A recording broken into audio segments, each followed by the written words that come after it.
We'll say a very good morning to Mark Littlewood, former director of the Institute of Economic Affairs, now director of Popular Conservatism, live on the Talk Breakfast Show. How are you, Mark?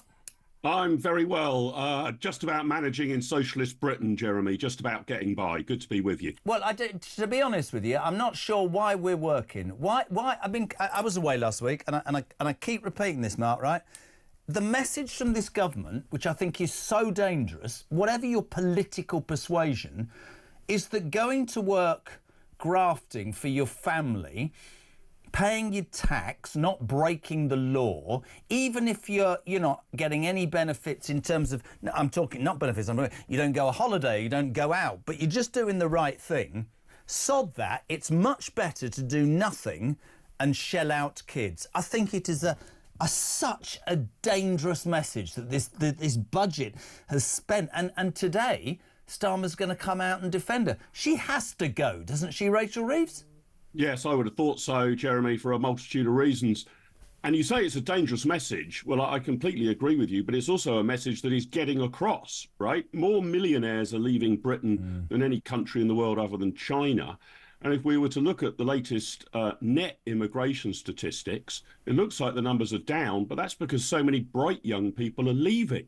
So if Britain was a business, we're basically importing vast numbers of people who are tax eaters, who by and large are, a burden on the welfare system in the Exchequer. And we are exporting not just people who have made a decent wedge of cash and have decided they're going to retire elsewhere to make sure Rachel Reeves can't get her hands on their money, but also bright young things who have decided that their career prospects are much better in, say, Dubai or America or Singapore or even some other European countries than staying in the UK. All in all, it's a disaster.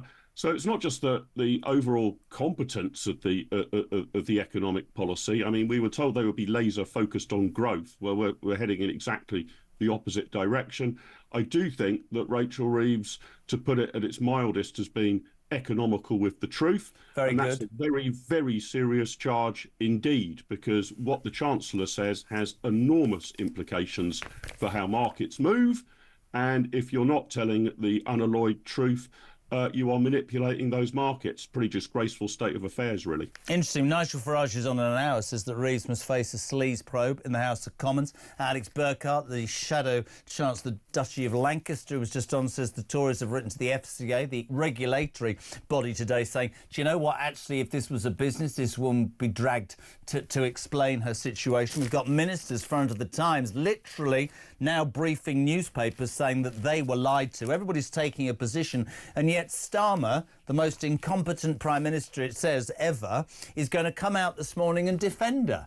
Have these two got a death wish, or are they just literally so joined by the hip that there's no way out of this mess? Because I think so many people will look at this and just go, here's a woman and a man who are clearly out of their depth. Yes, I think that's right. And Jeremy, it's even worse than you say. The Prime Minister's not just coming out to defend her.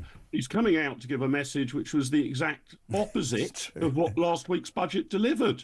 We're going to be told the welfare system doesn't work and needs colossal reform. So why last Wednesday did the government shuffle and shovel a whole ton of money away from the productive side of the economy into the welfare state? So it's all over the place. I mean, it speaks of complete chaos. I mean, you look at this government and you think the left hand doesn't know what the extreme left hand is doing, basically. I like that. And I think also that thing I said earlier, I don't know if you were listening, was that, they made a big thing, didn't they, before they came to power, about growth and working people and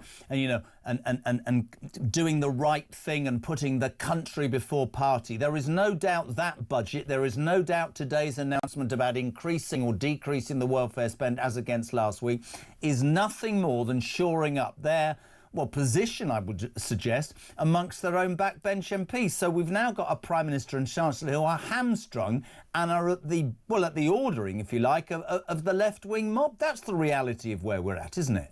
Seems no doubt about that based on their behaviour, does it? I mean, the Labour Party is really no longer the Workers' Party.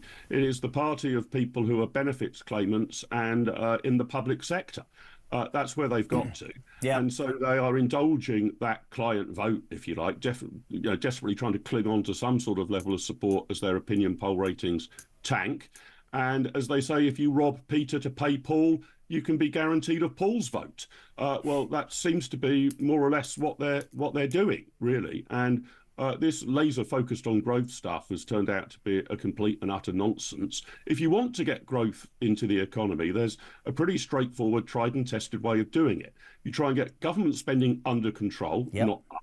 You try and get the tax burden down, especially where incentives matter, and you try to deregulate. That is the pathway to try and inject some growth into the economy. And they're doing the exact opposite. They're sort of engaged in some sort of rain dance that they sort of think if they just say growth enough and look to the heavens, growth will magically appear. And I think we've just seen this morning, KPMG have said they think that this budget is going to dampen growth yet again. And generally that puts you in a death spiral, right? Because if growth dampens, then your tax revenues go down. And I think we're going to be in Groundhog Day at the next budget, quite probably with a new chancellor. They'll be coming back for even more because tax receipts will be disappointing because so many people would have downed tools or even left the country, and they'll have to come yet again.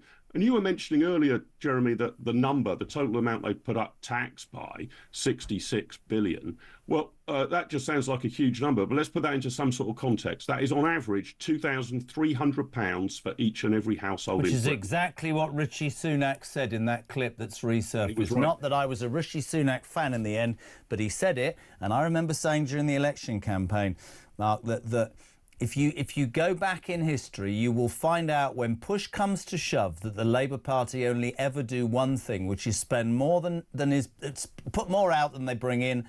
They overspend and we end up skint. And that is where we are. I would go further and say she'll end up, or whoever it is, begging the IMF to do it. We will be exactly where we were in '79 when Thatcher came in. That's not condoning anything the ridiculous Tories did at an end. But I find myself sitting here thinking, come on, I want the markets to spook and get rid of her like Liz Truss. But that's probably just wishful thinking. Mark, you're very kind. We really appreciate you. Mark Littlewood, Director of Popular Conservatism UK.